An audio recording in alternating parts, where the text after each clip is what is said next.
Si quieres metralletas, si quieres pistolas, si quieres escopetas, pregunta por el vendas. Si quieres drogas duras, pregunta por el vendas. Pero no te sorprendas si luego te caes por la cuneta. Te ves de 13 tiros de metralleta que te dejen en la cuneta.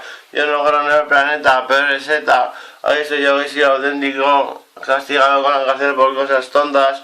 ¿Qué pasa? Que son unos idiotas, estos de los jueces. No piden narices ni cojones a decirme en la cara, simplemente te meten a la cárcel y punto. Hijos de puta, no podéis ser tan astutos como yo, que soy yo el auténtico.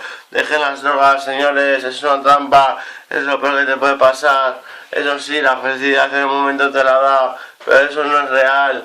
Lo real es saber mucho mejor. Conseguir una sonrisa de verdad vale mucho más milloneros que hacer una sonrisa drogado.